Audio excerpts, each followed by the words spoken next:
Assalamualaikum warahmatullahi wabarakatuh. Waalaikumsalam, Waalaikumsalam Bapak. Saya sudah share screen, apakah jelas kelihatan? Jelas? Jelas. Baik Ibu Bapak sekalian, Alhamdulillah puji syukur pada Allah Subhanahu wa Ta'ala bahwa dalam keadaan sehat walafiat. Nah, izin saya memperkenalkan diri dulu. Ini profil saya nama Aib Ermana sebagai Widya Iswara Ahli Madya di BPSDM Provinsi DKI Jakarta. Ini nomor HP saya dan email saya. Baik Ibu Bapak sekalian, yang akan saya sampaikan terkait dengan penyuluhan anti korupsi ini ada 4 ruang lingkup dan 4 target tujuan. Pertama, peserta dapat menguasai pengertian korupsi, kemudian menghindari dampak korupsi dalam berbagai bidang sektor, mengidentifikasi dan menyebutkan contoh-contoh berbagai usaha mencegah dan menentang korupsi, serta yang terpenting, kita membangun integritas dan nilai-nilai anti korupsi. Untuk yang pertama, tentang pengertian korupsi. Pengertian korupsi, kalau kita buka-buka di dalam Kamus Besar Bahasa Indonesia, korup itu artinya busuk, palsu, atau adanya kegiatan suap menyuap. Jika kita mencari pengertian korupsi di Kamus Hukum, korup itu artinya suka menerima uang sogok, menyelewengkan uang atau barang milik perusahaan atau negara, menerima uang dengan menggunakan jabatan untuk kepentingan pribadi. Nah, adapun kalau kita lihat di Kamus Webster, ya, korup itu adalah kebejatan, ketidakjujuran, dan penyimpangan dari kesucian. Nah, baik, Ibu Bapak sekalian, dampak dari korupsi. Betapa besar kerugian yang diakibatkan dari perbuatan korupsi. Harga alat-alat kesehatan yang menjadi mahal. Kemudian meningkatnya angka kematian ibu melahirkan. Meningkatnya angka kematian bayi. Meningkatnya angka putus sekolah. Tingkat pengangguran yang tinggi. Tingginya biaya pendidikan. Ini semua dampak yang diakibatkan dari perilaku perbuatan korupsi. Kenapa? Karena seharusnya anggaran-anggaran yang bisa disalurkan untuk menangani kebutuhan-kebutuhan tersebut itu entah raib, entah kemana. Dan akhirnya masyarakat menjadi terabaikan.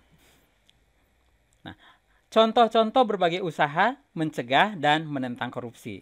Nah, ini diantaranya bagaimana agar korupsi itu tidak terjadi, harus dilakukan tindakan yang preventif tentunya. Ya. Kemudian melakukan edukasi sedini mungkin, mulai kepada anak di rumah, ya, kepada anak-anak di sekolah, kepada lingkungan yang terdekat keluarga, kepada masyarakat atau di tempat kita bekerja. Kemudian pengembalian uang negara, melakukan pengawasan yang melekat, mensosialisasikan penyuluhan anti korupsi, perbaikan sistem pengawasan, dan mempermudah sistem perizinan. Ini di antara contoh-contohnya. Nah, selanjutnya ini yang terpenting, bagaimana kita membangun integritas dan nilai-nilai anti korupsi. Karena semua perilaku korupsi itu jika setiap warga negara Indonesia memiliki integritas diri yang bagus, ya, dan nilai-nilai anti korupsi yang menjadi keyakinannya serta diimplementasikan di dalam budaya kehidupan sehari-hari, maka insya Allah korupsi itu bisa dieliminir, ya, atau setidaknya bagi orang-orang yang betul-betul meyakini nilai-nilai ini.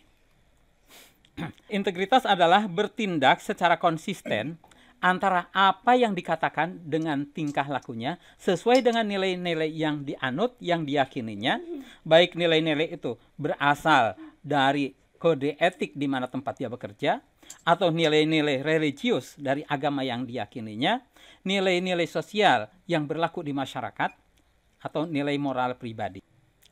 Nilai-nilai anti korupsi adalah nilai-nilai yang harus dianut oleh seluruh warga negara Indonesia tentunya. Dan nilai-nilai tersebut diantaranya nilai kejujuran, nilai kepedulian, nilai kemandirian, kedisiplinan, nilai tanggung jawab, kerja keras, kesederhanaan, keberanian, dan keadilan. Seperti apa nilai-nilai itu membudaya di dalam diri dan kehidupan seseorang? Kita lihat indikatornya. Indikator nilai kejujuran. Menyampaikan sesuatu sesuai dengan keadaan yang sebenarnya. Ini berarti jujur. Seseorang yang bersedia mengakui kesalahan, kekurangan, ataupun keterbatasan diri, itu berarti dia jujur. Dia tidak suka berbohong, tidak memanipulasi fakta atau informasi, tidak melakukan plagiasi, tetapi orisinil sesuai dengan hasil pribadinya. Indikator nilai kepedulian. Di antaranya, orang yang tanggap terhadap situasi yang memerlukan bantuan. Sekitarnya misalkan ada orang yang menderita atau orang yang celaka. Nah, dia tanggap, segera dia mengelurkan bantuan ataupun pertolongan.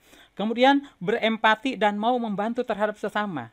Di dalam kegiatan bersosial, dia mau berpartisipasi dalam kegiatan sosial masyarakat. Misalkan di RT ada kerja bakti, ataupun di lembaganya ada kunjungan sosial ke panti asuhan ataupun lainnya.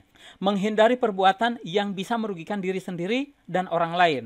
Contoh misalkan di dalam angkot, ya ini ada yang merokok, berarti dia tidak peduli. Nah, berikutnya, menjaga agar tercipta lingkungan yang bersih, aman, dan nyaman. Selanjutnya, indikator nilai kemandirian. Orang yang memiliki nilai kemandirian di dalam hidupnya, maka dia akan senantiasa mampu menyelesaikan tugas atau pekerjaan tanpa tergantung pada orang lain. Selanjutnya, nilai kedisiplinan. Nah, tepat waktu hadir di tempat kegiatan, menyelesaikan tugas atau pekerjaan sesuai timeline, ya, mematuhi rambu-rambu lalu lintas misalkan, mengantri untuk mendapatkan giliran. Ini orang yang disiplin. Indikator yang tanggung jawab. Orang yang tanggung jawab memiliki prinsip dan memikirkan kemana arah masa depan yang lebih baik. Dia menyelesaikan tugas yang diberikan dengan baik dan tepat waktu. Selalu berusaha untuk menjadi orang yang baik dan berguna bagi dirinya, lingkungan, dan masyarakatnya. Nah, ini nilai kerja keras. Kemudian ada lagi, ini nilai kesederhanaan. Ini sangat penting untuk nilai kesederhanaan. Orang yang merasa cukup dengan apa yang ada, bukan lantaran pasrah, tetapi dia melainkan berusaha menyempurnakan usaha.